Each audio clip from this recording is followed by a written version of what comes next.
अस्सलाम वालेकुम स्टूडेंट्स, ये हमारी पिछली वीडियो का पार्ट 2 है जिसको हम यहीं से स्टार्ट करेंगे जहां हमने इसको छोड़ा था। हमने लास्ट टाइम पढ़ा था कि latent heat of fusion, latent heat of vaporisation क्या होता है। आज हम उसे ग्राफ पे यहाँ प्लॉट करने लगे हैं कि हमें गिवन है आइस। आइस का टेम्परेचर स्टूडेंट्स 0 भी हो सकता है, 0 से लेस भी हो सकता है। मैं स्टार्ट करूँगा 0 से लेस पर कि मेरी आइस जो मैंने अभी डीप फ्रीजर से निकाली है और उस आइस का जो टेम्परेचर है वो -4 है। -4 से हम स्टार्ट करेंगे। मैंने आइस को डीप फ्रीजर से निकाल कर मैंने अपने पास टेबल पे रख लिया है।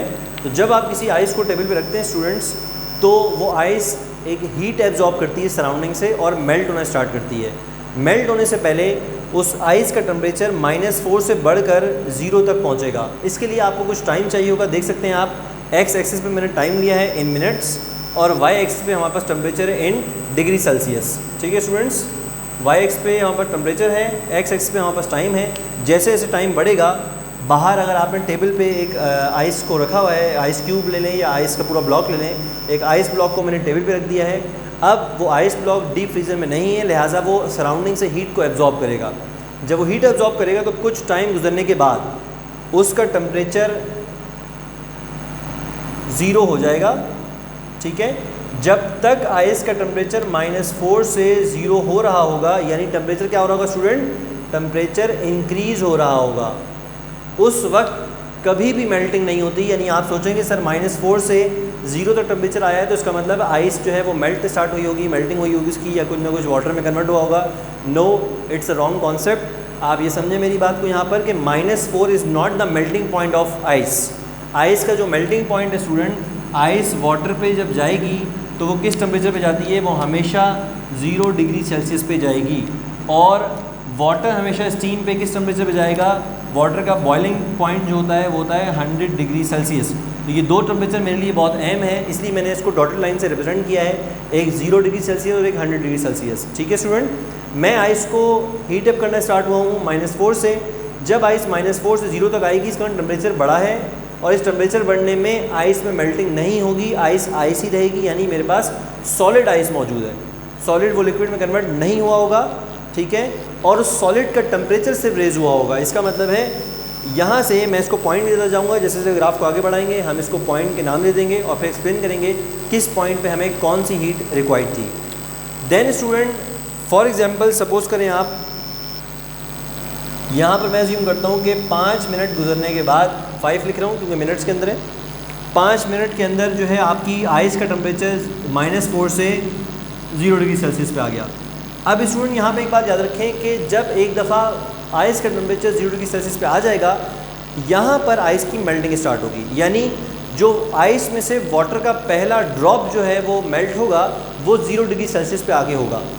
और जब तक कंप्लीट आइस का ब्लॉक पानी में कन्वर्ट नहीं होता, जब तक कंप्लीट आइस वाटर में कन्वर्ट नहीं होती, उसका टेम्परेचर नहीं रेज होगा। इसका मतलब है, आ जाए स्टूडेंट्स ये पढ़ें, the quantity of heat required to change the state, वो अमाउंट ऑफ हीट इसमें आ रहा होगा जिसमें स्टेट ज़रूर चेंज होगा। यानी आइस से वाटर में जाएगी बॉडी, जो भी आपके पास ब्लॉक है, बॉडी है, वो आइस से वाटर में कन्वर्ट होगा विदाउट चेंजिंग इट्स टेम्परेचर। यानी आपने टेम्परेचर आपका सिर्फ क्या रहेगा, 0 डिग्री सेल्सियस। इसका मतलब स्टूडेंट ये हुआ कि अब जो है ग्राफ कुछ टाइम के लिए, जब तक आपकी आइस मेल्ट नहीं हो जाती, जब तक आपकी आइस मेल्ट नहीं हो जाती, उसका टेम्परेचर रेज नहीं होगा। आप देखें कि फॉर एग्जांपल मैं यहाँ आपसे बात करता हूँ कि इस वक्त जो टाइम है, यहाँ पर भी आप मार्क कर सकते हैं कि टाइम, और यहाँ पे टाइम मैं एग्जांपल देता हूँ आपको 20। यानी 5 मिनट के बाद अगले 15 मिनट तक मेरा कोई टेम्परेचर राइज नहीं हुआ। वजह क्या है, विदाउट चेंज इन टेम्परेचर क्या आ गया, मेल्टिंग पॉइंट आ गया। 0 is the melting point of ice. जैसे 0 पे आया मेरा बॉडी का जो टेम्परेचर है, आइस का टेम्परेचर है वो 0 पे आया। इसके बाद आइस का टेम्परेचर नहीं बढ़ा अनटिल अनलेस पूरी की पूरी आइस क्या नहीं हो गई, मेल्ट नहीं हो गई, चेंज नहीं हो गई। किसके अंदर, सॉलिड से लिक्विड के अंदर।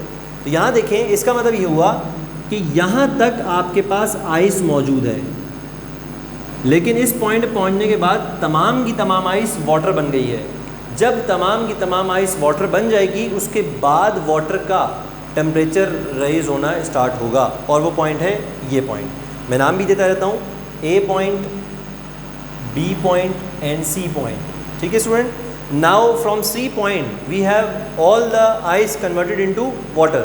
सी पॉइंट पे हमारे पास टोटली वाटर मौजूद है। अब वाटर का टेम्परेचर बढ़ना स्टार्ट होगा और 0 से कहाँ तक जाएगा, 100 तक। इस पूरे टाइम पीरियड में वाटर का टेम्परेचर स्टूडेंट्स बढ़ रहा होगा।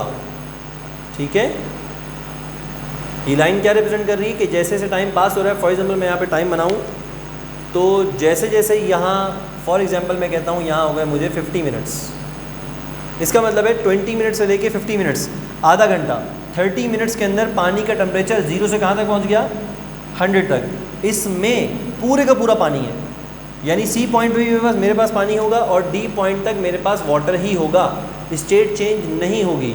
क्यों चेंज नहीं होगी, क्योंकि टेम्परेचर बढ़ रहा है। 0 से टेम्परेचर कहाँ जा रहा है, 100 पे जा रहा है, तो मैं कहूँगा टेम्परेचर मेरा बढ़ रहा है।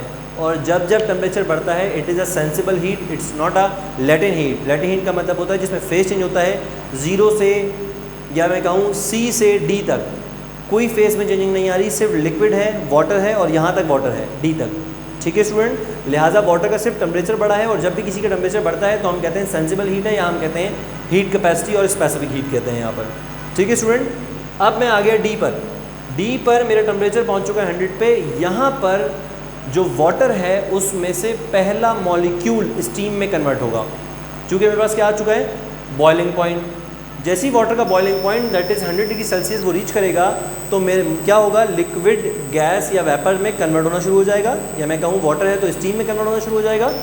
और without change in temperature, temperature बिना चेंज हुए पूरे का पूरा मेरे पास यहाँ पर वो गैस में कन्वर्ट होगा। यानी डी पॉइंट पे मेरे पास लिक्विड था और यहाँ से लिक्विड वेपर बनना स्टार्ट हुआ और तब तक टेम्परेचर 100.1 भी नहीं होगा, इतना भी रेज नहीं करेगा जब तक मेरे पास सारे का सारा लिक्विड गैस ना बन जाए, स्टीम ना बन जाए।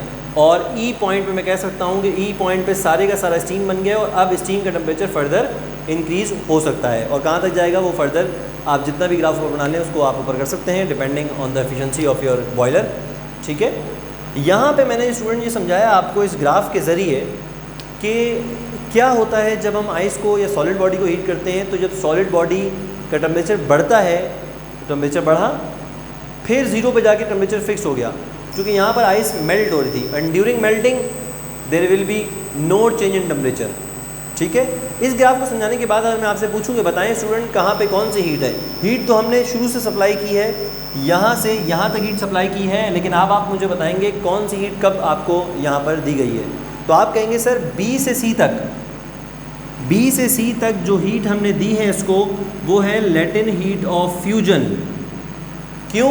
क्योंकि B से C तक कोई टेम्परेचर में राइज नहीं आया, जबकि हमारी बॉडी सॉलिड से कहाँ कन्वर्ट हो गई, लिक्विड में कन्वर्ट हो गई।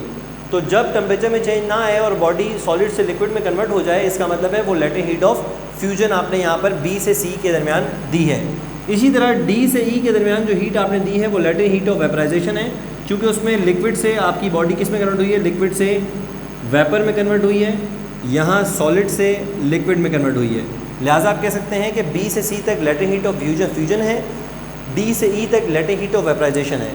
फिर आप कहेंगे स्टूडेंट कि मैं ये बताएं सर A से B तक, C से D तक और E से ऑनवर्ड्स कौन सी हीट होगी। तो यहाँ पे स्टूडेंट सेंसिबल हीट होगी। सेंसिबल हीट में हीट कैपेसिटी भी हो सकती है, स्पेसिफिक हीट कैपेसिटी भी हो सकती है, लेकिन क्योंकि इन हीट्स में टेम्परेचर राइज किया है, -4 से 0 तक गया है, टेम्परेचर बढ़ा है, लिहाजा इसे मैं लैटेंट नहीं कहूँगा, इसे मैं कहूँगा सेंसिबल हीट। 0 से 100 तक C से D इसमें भी सेंसिबल हीट है और E से ऑनवर्ड्स भी आपके पास सेंसिबल हीट होगी। लिहाजा स्टूडेंट ये ग्राफ पढ़ाने का मकसद सिर्फ ये था कि आपके जहनों में मैं तमाम हीट्स का कॉन्सेप्ट बहुत अच्छे तरीके से डाल सकूं, चाहे वो सेंसिबल हीट हो, चाहे वो लैटेंट हीट हो। और सेंसिबल हीट में स्पेसिफिक हीट हो, हीट कैपेसिटी हो, मोलर हीट कैपेसिटी हो, इसमें लैटेंट हीट ऑफ फ्यूजन हो या वेपराइजेशन हो। यहाँ पर हमारी क्लास के दोनों पार्ट मुकम्मल होते हैं। इजाज़त दें मुझे, इंशाल्लाह नेक्स्ट क्लास में आपसे मिलेंगे नए टॉपिक के साथ। खुदा हाफिज़।